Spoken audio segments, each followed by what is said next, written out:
Manager for the Waitaki Geopark. Thank you all for coming. Good to see so many new faces and familiar faces as well. Tonight we are very fortunate with our speaker Ross Dowling has come in all the way from Australia, not just to see us but to stop in along the way, so very fortunate to have Ross talk more about geotourism and geoparks from a global overview. Ross is a New Zealand trained geologist and an environmental scientist who has worked globally in the fields of ecotourism and geotourism and has travelled the world to speak at different conferences.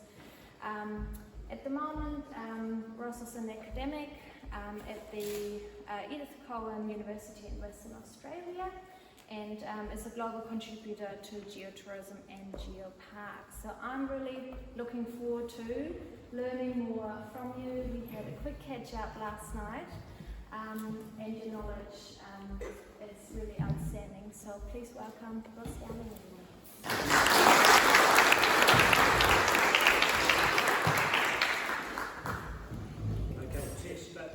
Is this on okay? Yes, absolutely. Sorry, I'll just put this on for you. That's it. I've got one instruction, I'm not allowed to be in front of that screen. Exactly. Okay, we should be good now. Okay, thank you. So thank you, Anne, and thank you, Lisa, for your introduction. It's a great honour to be here tonight to just share a fast and furious presentation, 45 minutes. I'll get through 180 slides, but we'll take you around the world and show you what's on in geotourism and geoparks. Thank you to Mike Gray for a wonderful tour of this Obama area today. Thank you. Very informative. Wendy, my wife, in the front row, myself, we train guides in many countries, and Mike sets the benchmark worldwide. So the talk is Geotourism and Geoparks, a global overview. And I'm going to present some of our geotourism work we've done in various countries around the world. Then I'll focus on the geoparks there. So this is us back in 2012 when we were in your geopark. I want to say that in 2008, Wendy and myself ran the world's first geotourism conference in Perth, Western Australia. It was all about geotourism and geoparks, and one of the speakers I specifically invited was the then Minister for Tourism, the Honourable Damien O'Connor, and he was a very good speaker at that time. Straight after that talk, they went out of government, so I didn't have a very good effect on him. But we stayed in touch, as I have with Jacinda Ardern and your National Commission for UNESCO, and I've been sharing with Lisa how we work best with the federal government in Australia. And so we took that conference then to Malaysia in 2010, to Oman in 2011, then to many other countries in the world. So I've written many books, you can see them there. My latest one will be the one down the bottom right, comes out next month, Geotourism in the Middle East. It covers most of the Middle Eastern countries. And just going back there, the middle one at the bottom, the Handbook of Geotourism, co-edited with another professor, David Newsom, and myself. That covers geotourism around the world and geoparks. There's 10 chapters on geoparks on every continent. And just to finish this brief introduction, so Wendy and myself, we are both heavily involved with the development of geoparks in Australia at Geotourism, Geotrails. We work in planning and development, training and education. We work in capacity building, and our most recent work was at the invitation of the President of Uzbekistan to run a global forum there on geotourism and geoparks, which we did in late 2019. That was the last time I got on a plane until a week ago coming here. 3 years I didn't fly anywhere. I'm a Professor of Tourism. I normally fly somewhere in the world every couple of months. So for 3 years I haven't been on a plane. And you know what? I don't miss it. Anyway, so let's get on. Geology. Now, I'm a geologist trained at the University of Auckland. In actual fact, I'm a karst geomorphologist, which simply means I study limestone landscapes. So I was in my element today with the Waitaki Watchman. You know that, putting it simply, for those of us who are non-geologists, We talk about rocks being igneous, sedimentary, metamorphic, landforms, mountains, hills, plateaus, plains. We know that the processes, what caused all these things, volcanism, tectonics, erosion, and then of course geological time, which means nothing unless you compare it to, say, a human time, of, which I always do, of say maybe 100 years. And then you can get a feeling for geological time against 100 years. And the reason we're here in New Zealand is Winnie's mum, who used to live in Oamaru, turned 100 last week, so we came out for that. Geological tourism, I just want to talk about first by saying that unpacks the geology of an area in terms of its form, process and time. So whenever I look at interpretive panels or multimedia or brochures, I'm looking for, does it tell you what's there, the landform? Does it tell you how it was formed, the process? And does it tell you when it was formed, measured against a human life, so that somebody can, get a feel for, was this when, way back in time, like in infancy of geological time, maybe in the first 10 years, or did this happen yesterday at 99 years and 6 months? So I always look for that. So the main thing is we're talking about geological tourism, all these things here in the middle, against form, how, what's there, how it's formed, what time, and interpreting it so that people can understand it. And that is usually done not by geologists. So geotourism is not geological tourism. Geotourism is not geological tourism. This is the first thing we need to understand. So here's one of my students on the right. She's a French student of mine doing a master's degree in Réunion Island. It's part of France, but it's in the middle of the Indian Ocean. So it's not a separate island, it's part of France, but it's in the Indian Ocean. So she's out there studying one of the most active volcanoes in the world for me, the Piton de la Bernasse in Réunion Island. And I use that slide to show you geotourism's got only 3 geological letters, GEO. It's got 7 tourism letters. So that's the perspective we need to take. It's 70% tourism, geotourism, only 30% geology. So geotourism is far broader than geological tourism, but its base lies firmly in geological tourism. So this is how I explain it simply to students and other people. The environment, I'm an environmental scientist, started geology, I did a PhD in environmental science, first in the world of ecotourism. I explain the environment through ABC. The abiotic, or non-living aspects of the environment, is the land and the climate. The biotic, the fauna and the flora. And then the C is culture, past and present. Geotourism has to have all those elements, otherwise it's not geotourism. So what we've done is, Winnie and myself were involved with an organisation called Geoparks in Western Australia. We also are involved with Australian Geoparks Network. But here's our brochure, Lisa. Not brochure, our, what do you call it? Banner. Like you've got out the front there. There's our one on the right. And you'll see the top left, that is the land. Top right is the climate. This in the middle is the plants. That one's the animals. This one here is culture, Aboriginal, indigenous people, custodians of the land from the past. And that's in a winery. That's today. So this is tourism. I'm just showing you in our brochure. We make sure we tie up all those things. And so this will be the final, probably detailed slide I give you before we go to photos. And this is just showing you that the abiotic on the left, non-living, is made up of climate, landforms, biotic, living, animals, plants, cultural, people, past and present. You can actually, if you're looking at geological tourism, it sits in here, that's fine. If you're looking at nature-based or ecotourism, it sits in there. If you're looking at indigenous or heritage tourism, it sits in here. But geotourism is a more holistic approach to tourism and comprises all of the ABC elements of the environment, as well as the related tourism types.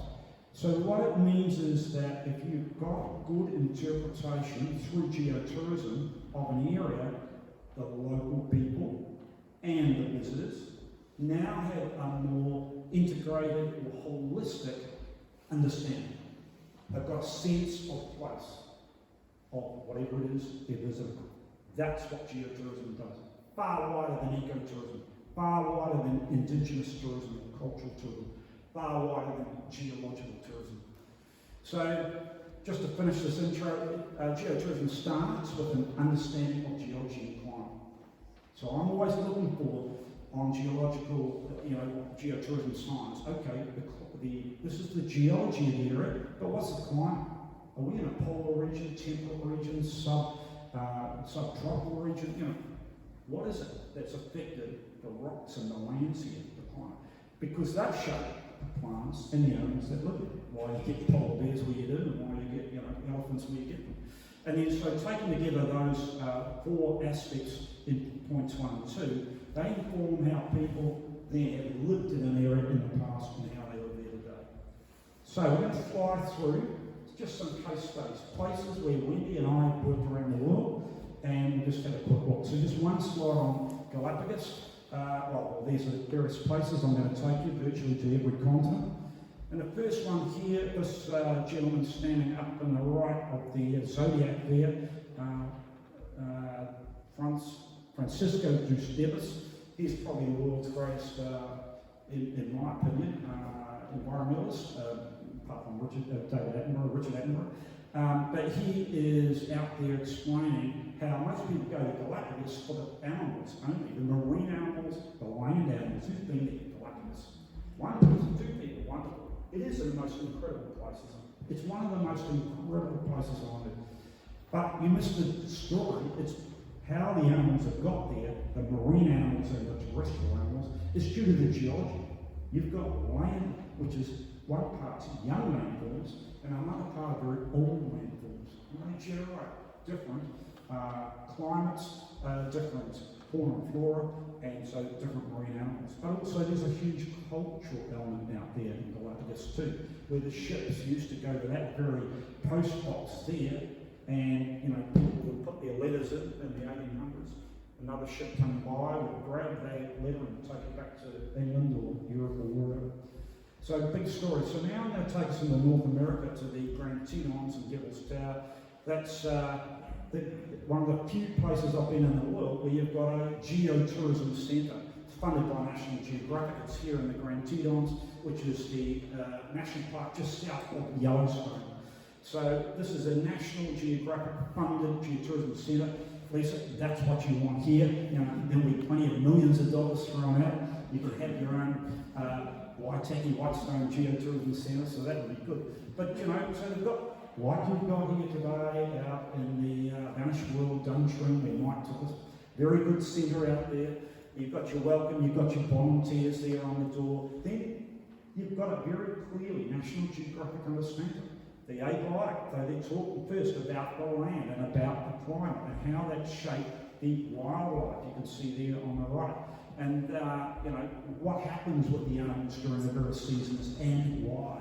And that leads on to the cultural. We were there specifically, Winnie and I, because I've got a passion for the North American Indians. I like to understand the Indian history, so we needed me and all the key sites there. But so they tell the story of the indigenous people there. And then they move on to the story of the people today, the European overlay. When we get to Devil's Tower, Wyoming there, we will probably have seen, or some of us, Close Encounters of the Third Kind, Steven Spielberg's film there, visitor centre there, great interpretation. The American National Park sets the standard for interpretation of geology and the environment, that's for sure. And so they have description of the geology, of the wildlife. And then here, I thought this was fascinating. This is how the tower was formed, not scientifically or geologically, but according to the local Indian tribe. So that story is there, sitting alongside. That's what we've done in Australia. We put alongside, I'm sure you do it here with the Maori too, put alongside the scientific or geological description, and then alongside the mythology or the stories that have come from the Maori people. So that's all that there. Biotic is the volcano that stopped the world in 2010 in Iceland, and there it is sitting there just below Greenland, a little dot in the sea. I was invited to speak there by this man on the right photo. He is one of the world's greatest geologists and ran for the role of president of Iceland. Didn't make it, but he invited me there to talk just like this, which I gave. We all know Iceland, like New Zealand, is sitting on a fault line and lots of earthquakes. We had one the other night in Christchurch. I said, God, what's that? Been so long since I felt an earthquake, but I had lived in Wellington at one stage, and there was an earthquake virtually every day. Here's Surtsey, the island on that top there. That island there popped up out of the sea in 1964, just because it sits on the fault line. But this is Eldfell volcano on West Mania. It's the island of Waitaki, a little island just off the coast of Iceland, like Stewart Island is to New Zealand, down the bottom. And this is one here, but that was a flat plain, pretty much like this room. And then in 1974, up popped that island. And so there's some British school kids going up there to the top. When he's at the top with their sneakers on, saying, gee, this is hot. This island blew up, or came up out of the land there, 40, 50 years ago, and yet it's still up. And the British school kids ripped out paper from their, their notes and put it on the ground, watched it catch fire. So it's called Eldfell Fire Mountain, but the locals wanted to call it God's Mountain, because that volcano on the back of the Eldfell wiped out everything around it. That's how high the lava flow was. I put Wendy against it, she's short. It doesn't look so good against me because I'm tall, so if I put her there, it looks a lot higher than it is. But this whole lava flow destroyed the island, but didn't destroy the church, the wooden church, went right around. So that Anne simply would like to come. So that is an interesting story there. So it was covered in tar and ash. So here's all the buried houses that are sitting there, and today they've got over the top of that museum, great big museum. They just put it right over the top of all the houses that are there. So that's the mountain as we saw it 9 months later when we were doing a summer school for the University of Iceland on geoparks, geotourism and geoparks there. And right near there is this geyser on the left. That is the original geyser. That's the Icelandic word for that little geyser there. So all geysers, including all the ones that were totally name from that one on the left, it no longer goes up, but Straka geyser, which is next door, goes up every few minutes. They have a geotourism centre there. This is what I want to show you about Iceland. So when Biotic erupted, it got the world's attention. Right at the bottom of it is a farm. And here is this used to be the tractor shed. And so the farmer's wife capitalised on geotourism by converting the old tractor shed into a world-class visitor centre. And so this is Abiotic Eldos, which means that Abiotic erupts visitor centre. So brilliant interpretation there of the timeline of the volcano.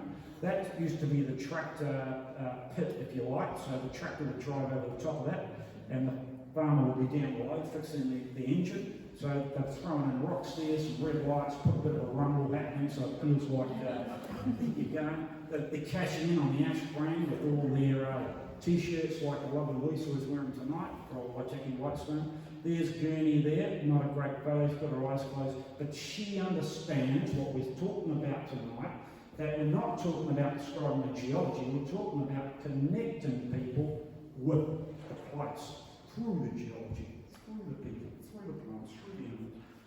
So we go to Oman. We've worked a lot in Oman, and in fact, Wendy and I did a sustainable tourism development plan for the government of Oman, that's the minister there, and they're focusing now on geotourism. So our Buddha Cave, they've sunk US $4 million into that and created an attraction there. It's an excellent business centre. That's a timeline, which I've seen, I'm sure you might have too. This timeline here shows you the geology as it was in the past, as it is today, and if you keep turning the wheel, as it will be in the future. Very, very great exhibit. So very good work there, but why it is the most popular visitor attraction in Oman has nothing to do with the cave, it's because all the Middle Eastern people want to go on that train. It's the only train in the Middle East. It goes from the visitor centre down to the cave. So, by the way, Lisa, that's Young's wife in the middle there. Young's been in touch with you. Okay, so, and then it becomes a tourism attraction. So, the mark, building its future, securing its future on geotourism. We go to Namibia, Fish River Canyon. Who's been to Namibia in the room? One person back there. I love the country. I specifically went there a few years ago with Winnie. We spent a lot of time there because I wanted to see it. It's like the outback of Australia. It's a geologist paradise. And so you can see it's very crowded, and that's on the main road. And yeah, that's what it looks like. You know, that's not going to turn a lot of people on, but I loved it. Most people go there to look at this, Etosha National Park. They go there for the animals there. But you're only getting part of the story if you go there and have your naturalists tell you about the animals or the interaction with the animals. You really need the whole picture, which is what geotourism is about. We've got the world's highest mobile sand dunes there at Susuvlei. But the reason I'm showing you this is Fish River Canyon, which is just down by the southern end of Namibia, by the northern part of South Africa, northwestern part of South Africa. And it's the world's second largest canyon after the Grand Canyon. So there, this is a profit-making hotel chain called the Gondwana Collection. Okay, they're a hotel chain, but they understand geotourism, and they're attracting visitors all over the world there. So this is their brochure here on the left-hand side, but here's their interpretation signs. So they've got there about the geology there, they've got the plants and the animals, they've got the people in the past and the people today. They're interpreting it. So here's the sign. If you want to read about how that Fish River Canyon came about, it's all there in the geological sign there. It tells you it's the second biggest canyon in the world and why.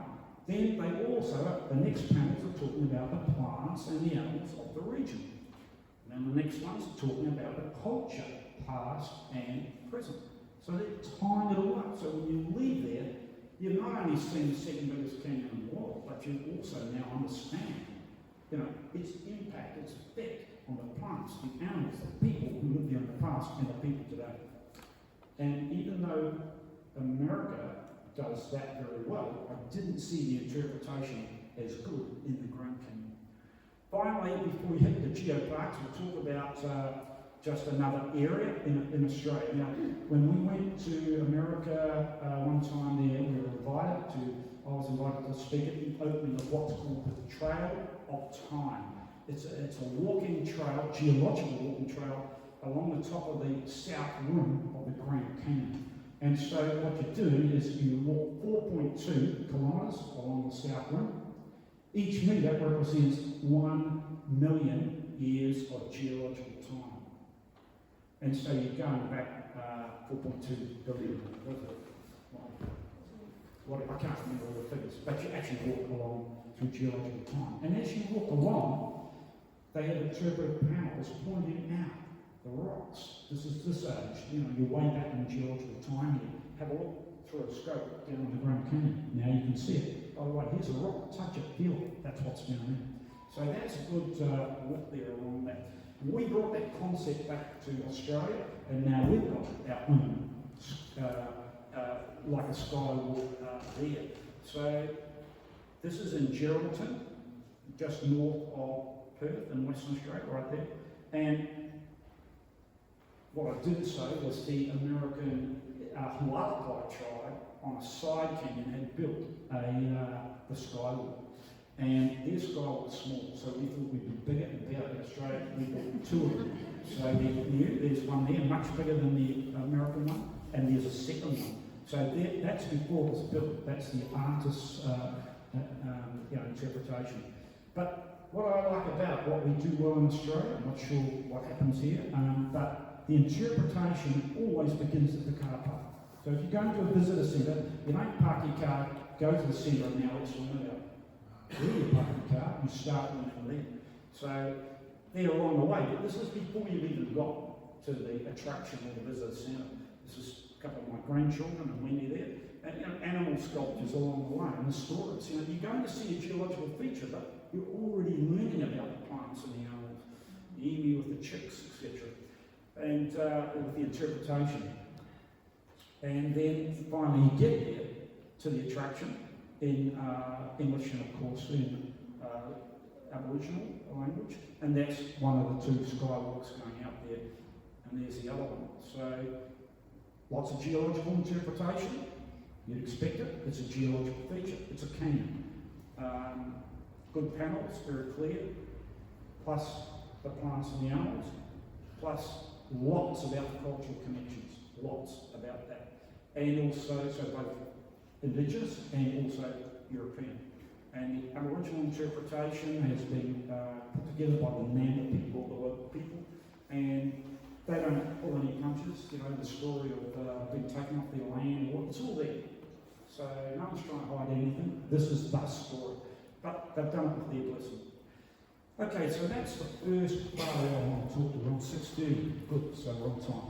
So we've got another 15 minutes max, and then we'll take some questions or comments. So I want to talk now about geoparks. What are they? And then I'll show you, we'll share together some geotourism inside geoparks.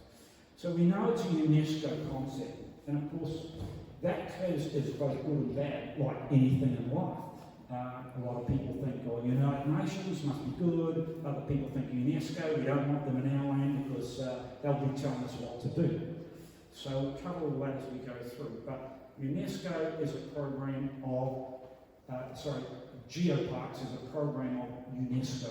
So UNESCO has three major programs. World Heritage, which we all understand around the world. There's 1,157 World Heritage sites in 167 countries. There's 3 in New Zealand. Biosphere, man in the biosphere reserves, more conservation oriented, 738 sites in the world, 134 countries, 0 in New Zealand.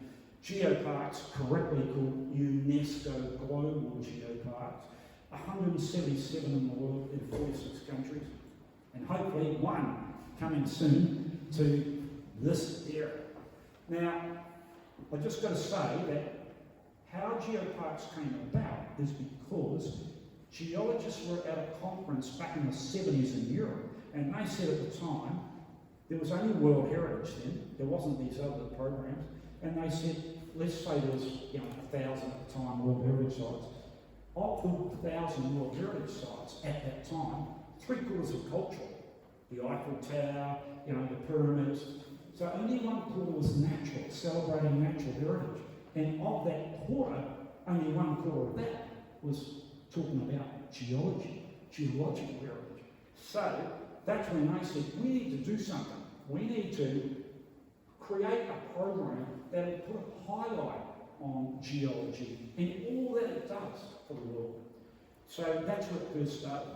So a geopark is a UNESCO vehicle for sustainable regional economic development, which is underpinned by geological and landscape attractions.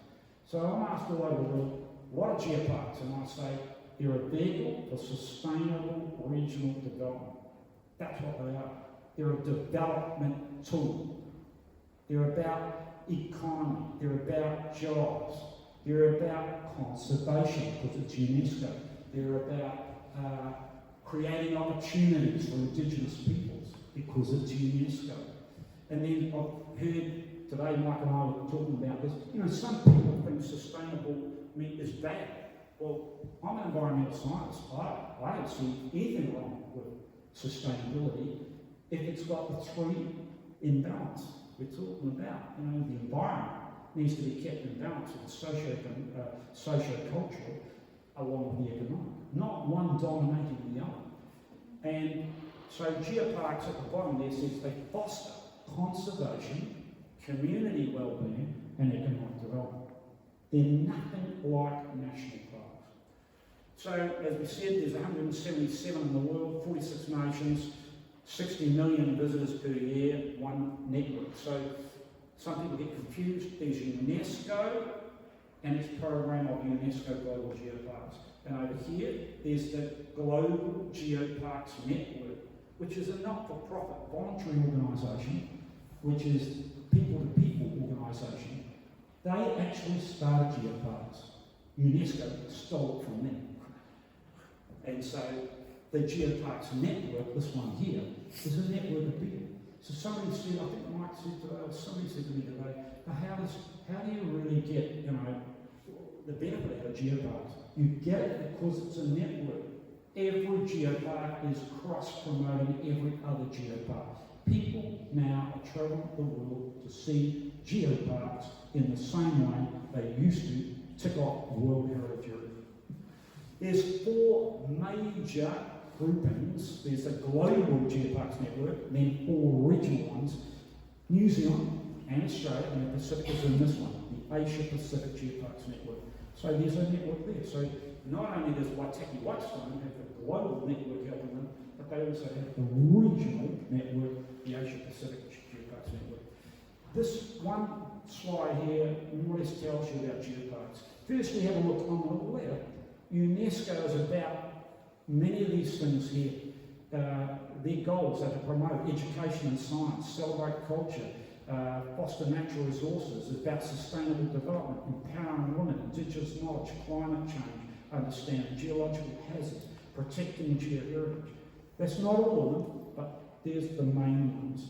And so that's what UNESCO is about. Now, Global Geoparks has to do all those things, and so it's about geological heritage first. It has to be a unified territory. A lot of people think that geoparks are going to have UNESCO tell us what to do. UNESCO only has 2 major things. One is, if you want a geopark, you have to have a dedicated management group. You can't do it from the local council or, you have to have a dedicated, so you must have a trust, or you've got the trust. So you've got to have it. The only other thing they say is it's got to be a unified territory. You can't have a geopark in 2 or 3 separate geographic areas. It's got to be one area. That's all they say. There's no other things.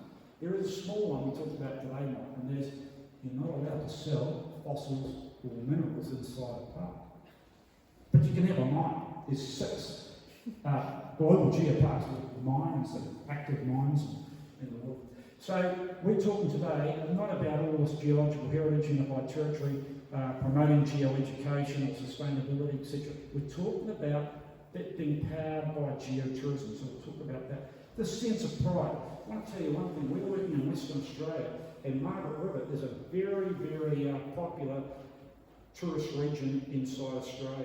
It's in Western Australia, it's a wine region, and it's similar to Queensland here. So we went there, and we said, this is a perfect place for geopark. You've got everything here, they're on the edge of Gondwana there, and everything. You know what? Locals said we're not interested. We've got too many tourists, we don't want any more. So I've realised now, it's got a sense of pride. Geoparks is just as much for the community as it is for visitors. It's about learning about the areas we live in, understanding it better, learning about the Maori culture, learning about what was here before, learning about the plants here, learning about the volcanism that was here, or the way the limestone was laid down. Learning about all those things, how they relate. Over here on the right, there's 4 pillars. It's about geology. You've got to have a good management structure. It has to be visible, in other words, signs, etc. And it's about networking within your community, but also networking with other global geoparks. Also, unlike World Heritage, geoparks are re-evaluated every 4 years. So every 4 years, you get re-evaluated. If you're not doing what you said you're doing, or the locals are going off it, then they'll take that status away. There's 3 types of geoparks: aspiring, national, and global. So you've gone through the first 2, you're heading for global. So let's have a look at geotourism in 4 parts. First one here, that's where we're going to look at English Riviera, Songshan, China, Jeju Island, South Korea, and Ketchum Island in Iran. They're all UNESCO global geoparks.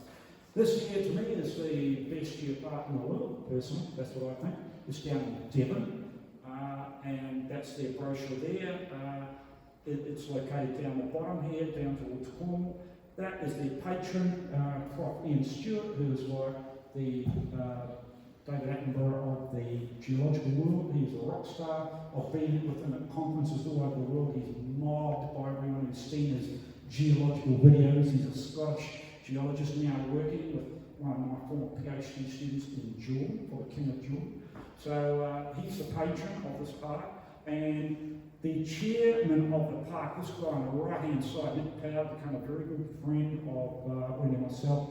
He's one of the advisors to the Australian Geoparks Network. Nick Power, he is a businessman. He runs Kemp's Cabin, this cave that you can see here, Kemp's Cabin. So he's a profit-making businessman. He's interested in the geopark from the economic side.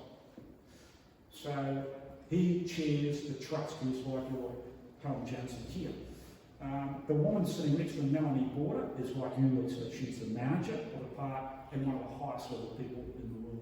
So they held their global conference there. I went to in 2016. That's all the leaders there in the world. There's Patrick McKeever, who's been out here. There's Nicholas Zuras, who was one of your assessors, and so on. And there's myself with Mick there. So 700 delegates, 63 countries. You go to these conferences and everyone's breaking their necks down on geoparks because they can see the value. The opening ceremony is all about art and music. You know, the worldwide treasurer, Kristen Rackness, for the Geoparks Network, she's from Norway, she came into geoparks because she's an artist. That's right. She's not a geologist, not interested. She's only interested in art. That's how she got into it. So they always have a big fair there showcasing. Indonesia's rocketed ahead with geoparks. Look at all these dots. That was 7 years ago, but virtually all those dots now are UNESCO global geoparks. Vietnam is, been there now twice to visit them. This is what they're saying. Geoparks provides jobs for locals. They're not interested in conservation in Vietnam, they're interested in jobs. That's what geoparks do there.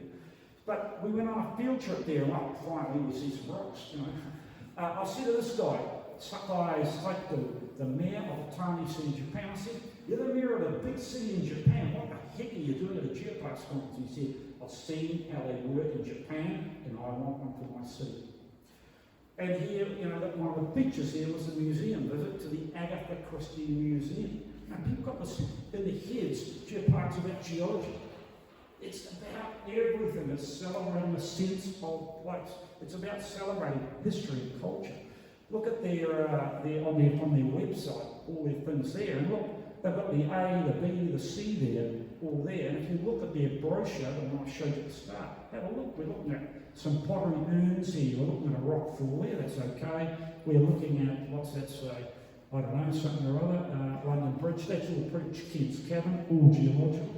Then you come over here and you see a farm, a Bishop's Tower, Agatha Christie Museum, an abbey, and so on. So just try and get us to understand together what geoparks are about, not just geology. Though it is the base. Without the geology, you won't have a geopark. But that's where it starts. So we go to Songshan UNESCO Global Geopark in China. It's in Hunan province there, for those who've been there, pretty much in the centre of China. China has the most geoparks in the world. 41 of the 177 is in China. We were invited there a few years ago to talk geotourism and geoparks at a conference there by the Hunan government. And lots of talks there. You can see one of my slides there I used for there. So then we're taking the Songshan Geopark. Now remember, the Chinese are way ahead of most other countries in the world when it comes to geoparks. So naturally they have this big, everything's done in stone over there, big statement in the middle of the park, lots of interpretation there, and of course geological interpretation, and there too. But I just want to show you this economic benefits. With the establishment of the geopark, you've got local hotel, restaurant, retail and other businesses have grown rapidly. In the last 2 decades, two large hotels have gone up, 20 motels, 30 service centres, 3 restaurants, a travel agency, more than 2,000 jobs generated. Now that's not going to happen here, I can promise you, because they've got the people over there. You don't have the people here. But it just shows you, if you just get the relativity, what it's saying is geoparks create economic opportunity. And I just wanted to say at a wider level for China, in the first 10 years of geoparks, they had 1.1 billion visitors. Look, I'm sure you've got enough hotels out here. Coke will win, 100 million per annum. But here's the big thing. They can measure it economically because they're the only country that has entry fees to geoparks. There. So it raises a lot of money. And you can see the jobs. Okay, the third one I want to take you to is the Jeju. We're pushing for time, so I'll wrap through it. Jeju UNESCO Global Geopark. It's a little island like Stewart Island to New Zealand. This is to South Korea, what Stewart Island is, or Tasmania as well. It's built around a volcano, and Jeju Island's not only a UNESCO Global Geopark, it's a World Heritage Region. It's a Man in the Biosphere Reserve, and it's one of the 7 wonders of natural wonders of the world today. So it is an amazing place there. That's us climbing it, beautiful island, and it's got the triple crown. So it's not only UNESCO Global Geopark, but World Heritage and also Biosphere Reserve. So here's one of our sons. We've got 6 kids between us. That's my old son Tobias, he lives there. This is Mike, what I was telling you about today, the columnar basalt there from the volcano on the sea. His wife, Haitian, was South Korea. And I want to show you this. So, whether you know I train tour guides in many countries, we also talk about what constitutes good interpretation. I'll share a little bit of that today. But I look at this as a good example. Any interpretive panel should be 1/3 text, 1/3 visual, photos or diagrams, 1/3 space. The geologists love to crowd every line, and I'm a geologist, by line 3 I'm going, I don't understand any of this. So it's got to be simple.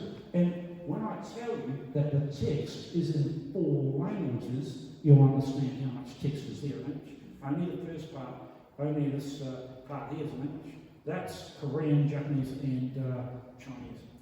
So I've got another master's student there. She worked there, Kirsten Stender, did a master's degree, world-class master's degree there, and looking at the trails. And I was saying to that one, you need to ditch this last century's thinking that more tourists is going to be better. Generally, more tourists are better, but more of the right tourists. Geoparks don't attract mass tourists. So, have a look at Jeju Island. 500,000 people live there. How many people went there in 2019? 15 million. Only 3.8 came to New Zealand. To 2021, 14 million went to Jeju Island. New Zealand only had 541, COVID. And they're projecting 45 million. That's the airport there. Well, I said to Mike today, how many people can your airport handle? He said, we don't have an airport. That's pretty easy. So the last one I want to finish on is Keshem UNESCO Global Geopark in Iran, the only one, not the only one in the Middle East, because they've got them going now. There's another of my students, Shazad Kulia. She's from Iran. She did a master's degree there, looking at geotourism and geoparks. That's some of the attractions in this island there. She's conducting interviews in Farsi. And there's some of the other sites you've got there, some of the interpreter signs. Not a good example. But what it's done is created opportunities for locals, handicraft shops, traditional dance, return of language, guest houses. And so you can see when she interviewed the locals, what is geotourism and geopark doing for you? They said, wow, a whole lot in terms of social cultural benefits, a whole lot in terms of economic benefits, not so much in environmental, but they still said this, that mostly the geotourism inside the geopark generated jobs and money, provided business, provided local benefits, fostered a sense of cultural identity, that's important, enhanced cultural exchange, fosters conservation, improve the island's appearance. So just to finish, Australia, what's happening? Well, you're going to beat us. We did have a geopark for 4 years, 2008 to 2012. We had the 57th UNESCO Global Geopark in Victoria and South Australia. It was very big, but our government said, no, we don't want to continue at the moment. There's a couple of what we call georegions on the east coast there of Australia. Wendy and I are working on the west coast, but we work nationally. We've got 4 aspiring geoparks. These are the champions. Every geopark has to have a champion, or it won't happen, because they're bottom-up, they're not top-down. And so we've got these 4 aspiring geoparks happening right now. So just to finish, we've got geotourism and geoparks. Geoparks have to have geotourism, they're powered by it, and it's based on the landscapes or the geological features. There's lots of information, not just my book.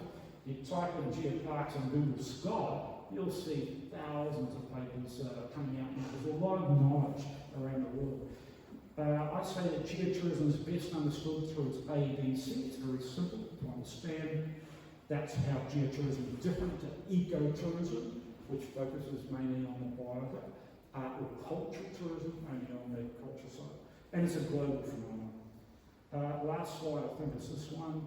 And it's saying this year in Marrakesh, Morocco, is the 10th international conference. I'm telling you now, there'll be probably 1,000 people there, and they will be from every country on earth, and there'll be mayors, there'll be presidents, there'll be everybody breaking the doors down to get geoparks in their country.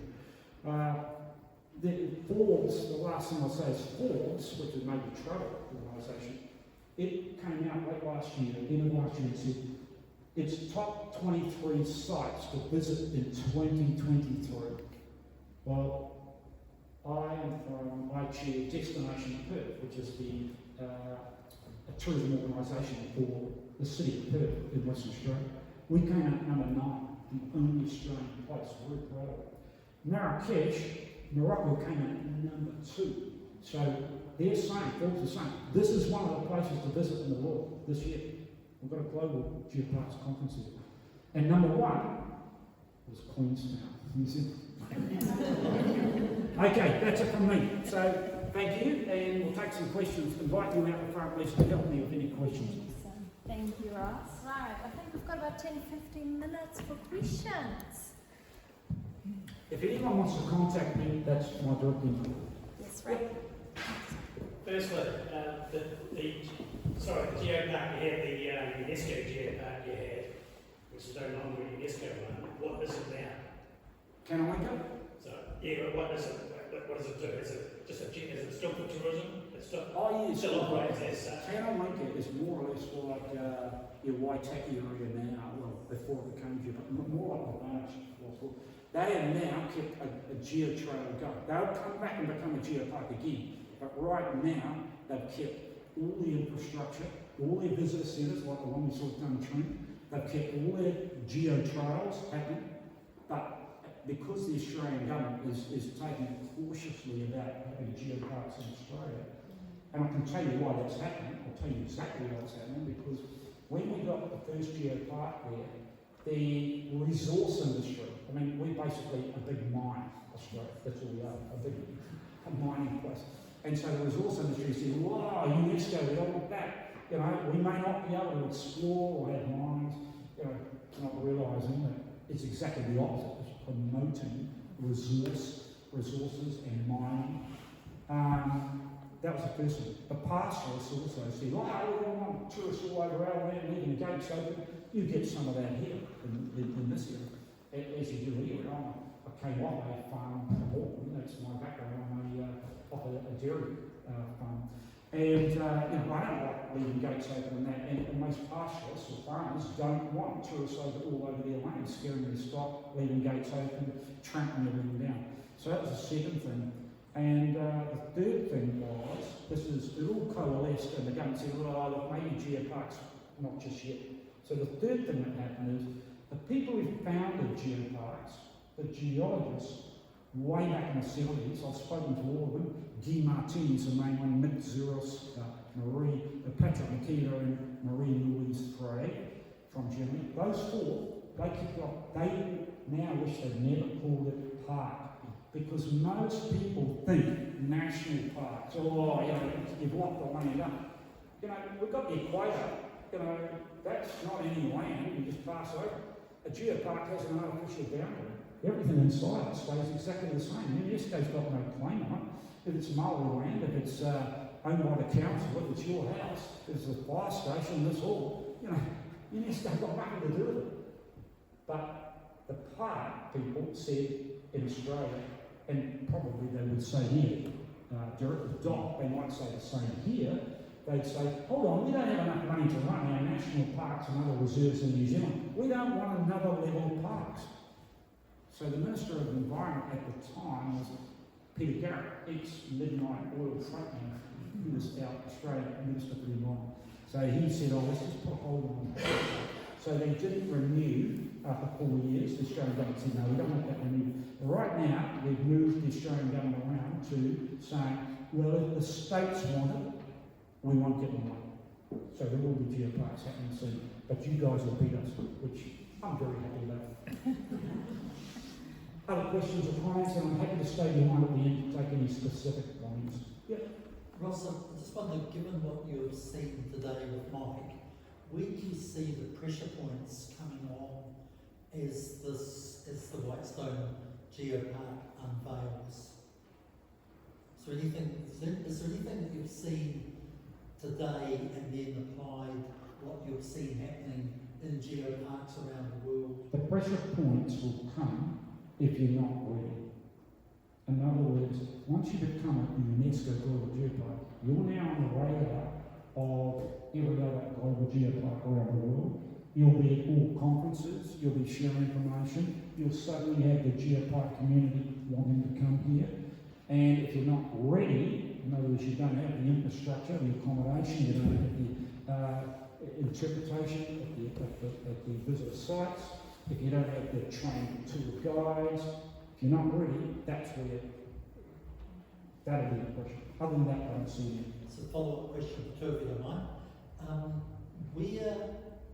Where have you seen examples of the geoparks being able to unlock revenue streams in order to reinvest in the park? Or are they all happily funded by local councils and local government and central government? What I have seen is that most countries are investing at a federal or national level. And that's why I said to Lisa, I think last night, and that is, we made a mistake in Australia, or I did, because I'm passionate about getting back into Australia. I first went to the Ministry for the Environment thinking they'd be interested. They're not, because they've got too many parts. They don't understand it. Then I went to tourism and thinking, oh, they'll be interested, but they don't understand geotourism yet. So now I've found the exact minister and department to work through in Australia that works like a tree. The Minister for Regional Development. That's where we're getting our funds now. That English Riviera Global Geopark, since they were created, they've unlocked £7 million UK pounds of national lotteries money to reinvest in Europe. Any other questions? And we'll pull it to a close, and I'll stay behind for any other points. Could I say, how do you break the barrier of... Take two more questions, sorry. This one, then at the back, then we'll finish. Yep. How do you break the barrier of, I work here and this is all I'm going to sell, I'm not going to tell you about somebody else's and what they do. You know, so you get somebody come into the, wherever you are working, and they ask a question that's completely not relevant to the business that you're with. Mm. How do you get across that mindset's changed? Yeah. Difficult, but the reality is where I've seen it work well is with training. So, I mean, at the moment, you know, Lisa and Sasha are 1.5 or 2 at the most people.